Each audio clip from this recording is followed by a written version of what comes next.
বিসমিল্লাহির রহমানির রহিম। সুপ্রিয় ছাত্রছাত্রী, কেমন আছো সবাই? আশা করি সবাই ভালো আছো।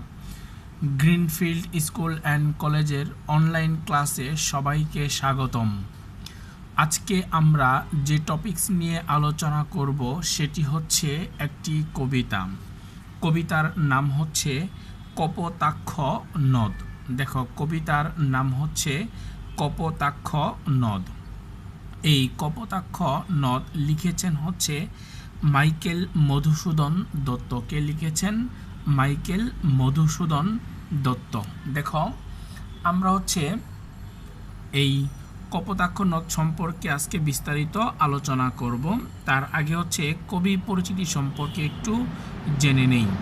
মাইকেল মধুসূদন দত্ত জন্মগ্রহণ করেন 25শে জানুয়ারি 1824 খ্রিস্টাব্দে। মনে থাকবে, দেখো, এই মাইকেল মধুসূদন দত্তের জন্ম হচ্ছে 25 জানুয়ারি।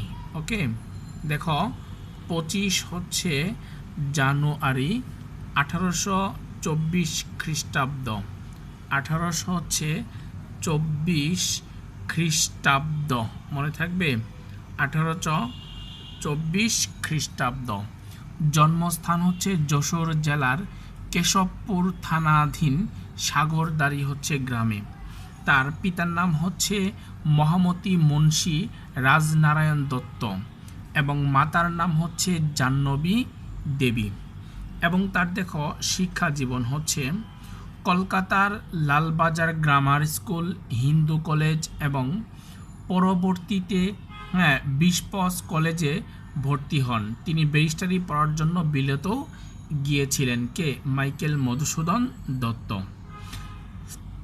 পেশাগত পেশায় প্রথম জীবনে আইন পেশায় জড়িত হলেও লেখালেখি করেই পরবর্তীতে তিনি জীবিকা নির্বাহ করেন। দেখো, তার কাব্য হচ্ছে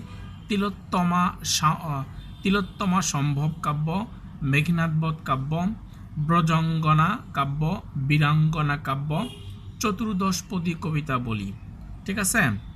আর নাটকের মধ্যে হচ্ছে শর্মিষ্ঠা, পদ্মাবতী, কৃষ্ণকুমারী এবং হচ্ছে কি মায়া কানন। আর প্রহসন যদি বলো দুটি, একটা হচ্ছে একেই কি বলে সভ্যতা এবং বরু শালিকের ঘাড়ে রো। আর তিনি হচ্ছে দেখেন মৃত্যুবরণ করেন। মৃত্যু হচ্ছে 29শে জুন। দেখো, মৃত্যু হচ্ছে 29শে জুন। ওকে, মৃত্যু হচ্ছে কি 29শে জুন 1873 খ্রিস্টাব্দ। 1873 খ্রিস্টাব্দ। মনে থাকবে, 1873 খ্রিস্টাব্দ। আর সমাধিস্থান হচ্ছে কলকাতার লোয়ার সার্কুলার রোড। মনে থাকবে, কলকাতার হচ্ছে কি লোয়ার সার্কুলার রোডে তিনি কি করেন? মৃত্যুবরণ করেন। এখন দেখো, আমরা এই কবিতার মূল বক্তব্য সম্পর্কে আলোচনা করছি এবং কবিতার লাইনগুলো বিশ্লেষণ করে দিচ্ছি। দেখো, মূল বক্তব্য। ঠিক আছে, দেখো, মূল বক্তব্য হচ্ছে যে এই কপোতাক্ষ নদ কবিতাটি কবির চতুর্দশপদী কবিতাবলী থেকে গৃহীত হয়েছে। মনে থাকবে, কপোতাক্ষ নদ কবিতাটি। দেখো, কপোতাক্ষ কপোতাক্ষ নদ। দেখো, কপোতাক্ষ নদ কবিতাটি। মনে থাকবে, কপোতাক্ষ নদ কবিতাটি কবির চতুর্দশপদী। কবির চতুর্দশ। ঠিক আছে, কবির চতুর্দশপদী কবিতাবলী থেকে গৃহীত হয়েছে। কবিতাবলী থেকে। ওকে, কবিতাবলী থেকে হচ্ছে কি গৃহীত হয়েছে। গৃহীত হয়েছে। মনে থাকবে, যাতে শিক্ষার্থীদের মনে স্বদেশ প্রেম জাগ্রত করতে স্বদেশের প্রতি প্রকৃতির একটা গুরুত্ব যাতে থাকে, এই জিনিসটা কি তুলে ধরা হয়েছে। এই কপোতাক্ষ নদ চতুর্দশপদী কবিতায় কবি যশোরের সাগরদাড়ির পাশ দিয়ে কুলকুল ধ্বনিতে বয়ে যাওয়া কপোতাক্ষ নদের প্রতি তার গভীর প্রেমবোধের পরিচয় দিয়েছেন। গভীর কি প্রেম বোধের পরিচয়টা তিনি দিয়েছেন। ঠিক আছে, মনে থাকবে। দেখো, দিয়েছেন বিদেশি সাহিত্য আত্মপ্রতিষ্ঠায় ব্যর্থ কবি ফ্রান্সের ভার্সাই নগরীতে স্বজনহীন জীবনযাত্রার মাঝে শৈশব কৈশোরের স্মৃতি বিজড়িত মাতৃরূপ কপোতাক্ষ নদকে স্মরণ করেছেন। তিনি সেখানে এই নদের মায়ামন্ত্র ধ্বনি শুনতে পেয়েছেন। কবি শুনতে পান কপোতাক্ষ নদের সেই কলকল ধ্বনি। কপোতাক্ষ নদের হচ্ছে কি কলকল ধ্বনি হচ্ছে কি তিনি শুনতে পান। মনে থাকবে। দেখো, তখন কিন্তু এই জন্মভূমির শৈশব কৈশোরের বেদনা বিধুর স্মৃতি তার মনে জাগিয়েছে হচ্ছে কি কাতরতা। এবং দেখো, কবির মন দেশপ্রেমে উদ্বুদ্ধ হয়ে কপোতাক্ষ নদীর তীরে ফিরে আসার জন্য কপোতাক্ষ নদীর তীরে হচ্ছে কি ফিরে আসার জন্য বেকুল হয়ে ওঠে। কবি বহু দেশ ভ্রমণ করে বহু নদ নদীর জলে নৌকা ভাসিয়ে জলে পিপাসা মিটিয়েও দুগ্ধ স্রোতরূপী কপোতাক্ষের জলের সেই স্বাদ তিনি কখনোই পাননি।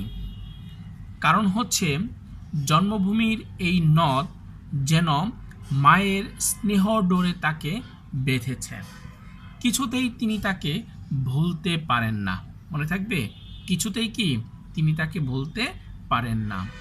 তার মনে একটা সন্দেহ জাগে, এই নদের দেখা কি তিনি আর পাবেন? এই নদের দেখা তিনি কি আর পাবেন? তাই তিনি প্রিয় নদের কাছে মিনতি করে বলেন, যদি কোনো দিন তিনি কপোতাক্ষর তীরে আর ফিরে যেতে নাও পারেন, তবু যেন কপোতাক্ষ কবিকে মনে রাখে, বাংলার কোটি মানুষের কাছে তার কথা পৌঁছে দেয়, তাকে যেন স্নেহে কি করে স্মরণ করে, এটা তিনি কি করেন ব্যক্ত করেন। ঠিক আছে, কি বললাম যে যদি কোনোদিন তিনি কপোতাক্ষের তীরে আর ফিরে যেতে নাও পারেন, তবু যেন কপোতাক্ষ কবিকে মনে রাখে, বাংলার মাটি মানুষের কাছে তার কথা পৌঁছে দেয়, তাকে যেন স্নেহে কি করে স্মরণ করে। বুঝতে পেরেছ? এরপর দেখো আমরা কবিতার লাইন বিশ্লেষণ করি, যে বলছে সতত হে নদ তুমি পর মোর মনে, সতত তোমার কথা ভাবি এ বিরলে। ঠিক আছে, যে কি বলছে দেখো, সতত হে নদ তুমি পর মোর মনে। মনে থাকবে। দেখো, সতত হে নদ, ওকে, সতত হে নদ, হ্যাঁ, তুমি পর মোর মনে। দেখো, তুমি পর মোর মনে। ঠিক আছে, তুমি পর মোর হচ্ছে কি মনে। ওকে, সতত তোমার কথা ভাবি এ বিরলে। ঠিক আছে, ভাবি এ হচ্ছে কি বিরলে।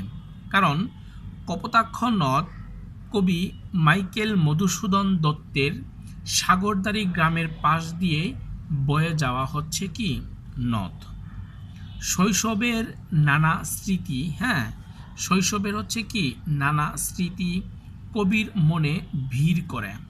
ফলে কবি যখন একান্ত নিরিবিলিতে থাকেন, ঠিক আছে, যে কি বলছে যে ভাবি এ বিরলে, হ্যাঁ, মানে একান্ত নিরিবিলিতে থাকেন, তখন এই নদের কথা তিনি হচ্ছেন কি ভাবেন। কপোতাক্ষের কথা সব সময় তার মনে পড়ে। কপোতাক্ষ নদের কথা কি সব সময় হচ্ছে তার মনে পড়ে।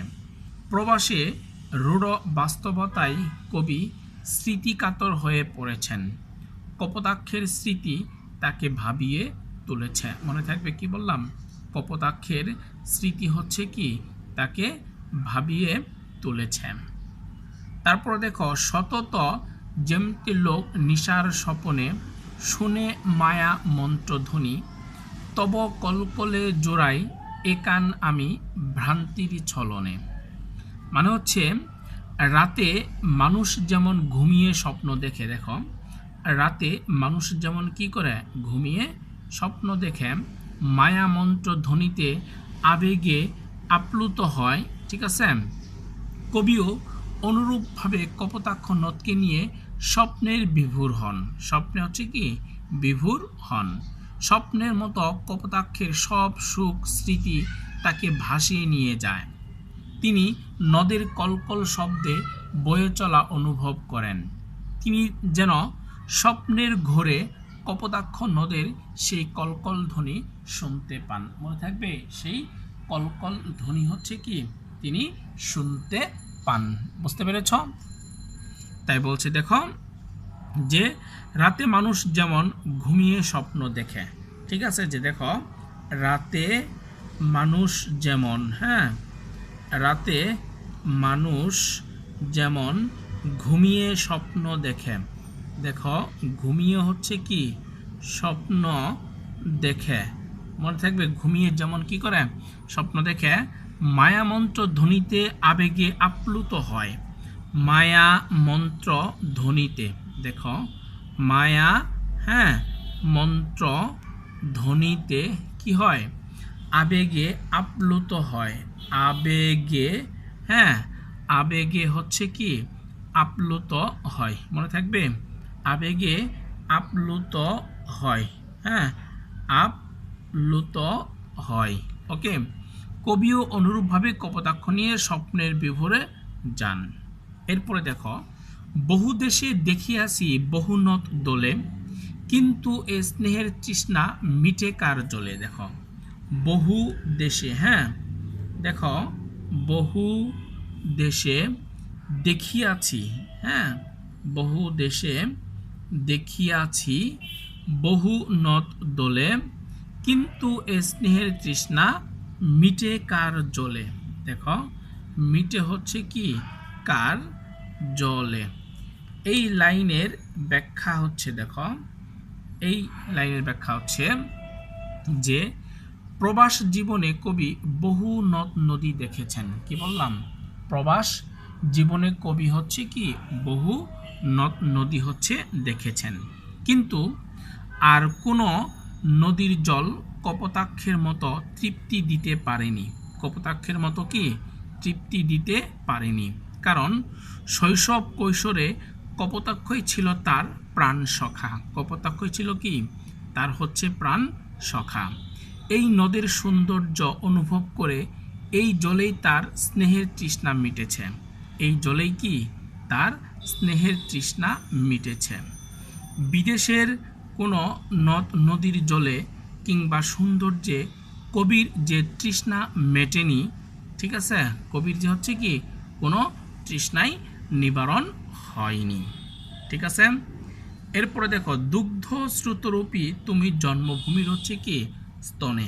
মানে হচ্ছে দেখো দুগ্ধ শ্রুতরূপী, মনে থাকবে দুগ্ধ, দেখো শ্রুতরূপী। ওকে, দুগ্ধ শ্রুতরূপী তুমি জন্মভূমি স্তনে। দেখো তুমি হচ্ছে কি জন্মভূমি হচ্ছে কি স্তনে। মনে থাকবে জন্মভূমি স্তনে। প্রবাস জীবনে কবি মর্মে মর্মে উপলব্ধি করেছেন তার জন্মভূমির রূপ সৌন্দর্যকে। তার কি জন্মভূমির রূপ সৌন্দর্যকে। কবির স্বদেশানুরাগীটি, কবির যে একটা স্বদেশানুরাগী ছিল, এটা মূলত কপোতাক্ষ নদকে কেন্দ্র করে ফুটে উঠেছে। কপোতাক্ষ নদকে কি কেন্দ্র করে ফুটে উঠেছেন। তিনি জন্মভূমির এই নদীর জলকে দেখো তিনি জন্মভূমির এই নদীর জলকে মাতৃদুগ্ধের সঙ্গে তুলনা করেছেন। প্রবাস জীবনের স্নেহহীন দুঃসময় কবির মনে যখন গভীর বেদনার সৃষ্টি করেছে কপোতাক্ষ নদের টলটলে স্বচ্ছ স্রোতধারা, তখন কবির কল্পনায় ভূমি মাতার দুধের ফোয়ারা হিসেবে প্রতিভাত হয়েছে। মনে থাকবে কি বললাম, দুধের প্রতিভা হয়েছে।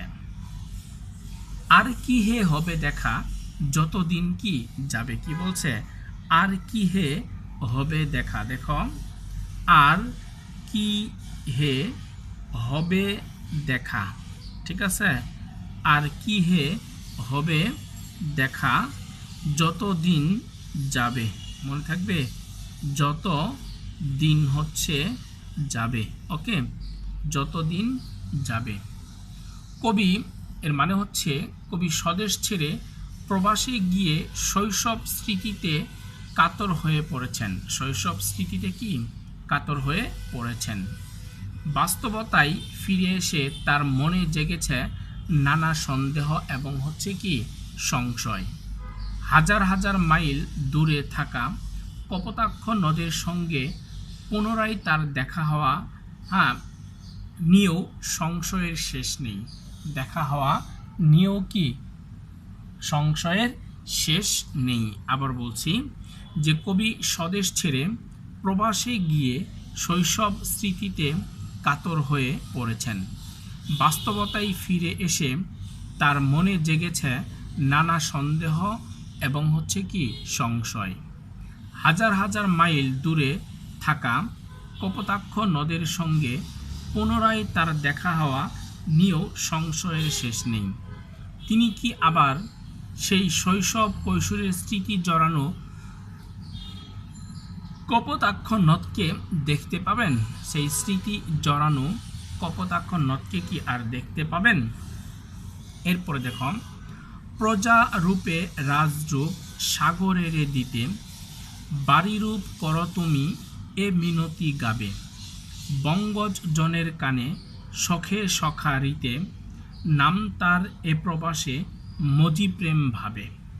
ঠিক আছে, যে কবি জানেন, দেখো কবি জানেন যে তার শৈশবের নদটি আগের মতোই সাগরকে বাড়িরূপ জল কর দিয়ে যাচ্ছে। কবি জানেন যে তার শৈশবের নদটি ঠিক আগের মতোই সাগরকে বাড়িরূপ মানে জল কর দিয়ে যাচ্ছে। প্রজা যেমন রাজাকে কর বা রাজস্ব দেয়, কর বা হচ্ছে কি রাজস্ব দেয়, তেমনি কপোতাক্ষ নদও সাগরকে জলরূপ কর বা রাজস্ব দিচ্ছে। জলরূপ কর বা হচ্ছে কি রাজস্ব দিচ্ছে। বাংলাদেশের মানুষের কানে কানে কর রূপ সেই স্রোতধারা কলকল ধ্বনিতে সাগরের বুকে ছুটে চলছে। সাগরের বুকে হচ্ছে কি ছুটে চলছে। ঠিক আছে, সাগরের বুকে ছুটে চলছে, মনে থাকবে। এখন দেখো যে বাংলাদেশের মানুষের কানে কানে কররূপ সেই স্রোতধারা কলকল ধ্বনিতে সাগরের বুকে ছুটে চলছে। কপোতাক্ষ নদ যেন কবিকে স্নেহাদরে বন্ধু ভাবে। কপোতাক্ষ নদ যেন কবিকে স্নেহাদরে বন্ধু ভাবে, প্রেম ভাবে, যেন তাকে স্মরণ করে। কারণ কবি তাকে গভীর আবেগ ভালোবাসায় স্মরণ করেছেন। যে কারণ হচ্ছে কি কবি তাকে গভীর আবেগ ভালোবাসায় হচ্ছে কি স্মরণ করেছেন, মনে থাকবে। এরপরে দেখো, লইছে যে তার নাম বঙ্গের সঙ্গীতে। কি বলছে দেখো, লইছে, মনে থাকবে, লইছে যে তব নাম। ওকে, লইছে যে তব নাম বঙ্গের সঙ্গীতে। ঠিক আছে, বঙ্গের হচ্ছে কি সঙ্গীতে, বঙ্গের সঙ্গীতে। কবি শুধু জন্মভূমির প্রিয় নদকেই স্মরণ করেন না, কপোতাক্ষ নদ যে তার স্বদেশের জন্য হৃদয়ের কাতরতা, তাও তিনি বঙ্গবাসীর কাছে ব্যক্ত করেছেন। প্রবাস জীবনেও তিনি গানে, কবিতায় শৈশবে কৈশোরের স্মৃতি বিজড়িত নদের কথা লিখেছেন। তার প্রিয় নদের নাম বঙ্গের সঙ্গীতে রূপান্তরিত। যে তার প্রিয় নদের নাম হচ্ছে কি বঙ্গের সঙ্গীতে হচ্ছে রূপান্তরিত, মনে থাকবে, বঙ্গের সঙ্গীতে হচ্ছে কি রূপান্তরিত। একটা কথা ছিল, কপোতাক্ষ নদ কবিতায় কপোতাক্ষ নদের জলকে কবি মাতৃদুগ্ধের সঙ্গে তুলনা করেছেন। ঠিক আছে, কপোতাক্ষ নদের জলকে কবি মাতৃদুগ্ধের সঙ্গে তুলনা করেছেন। জন্মভূমির এই নদ যেন মায়ের স্নেহডোরে কবিকে বেঁধেছে, তাই কিছুতেই তাকে তিনি কি করতে পারেন না, ভুলতে পারেন না। কবি শুধু জন্মভূমির প্রিয় নদকেই স্মরণ করেন না, কপোতাক্ষ নদ যে তার স্বদেশের জন্য হৃদয়ের কাতরতা, তাও তিনি বঙ্গবাসীর কাছে কি করেছেন? ব্যক্ত করেছেন। আজ এ পর্যন্তই। খোদা হাফেজ।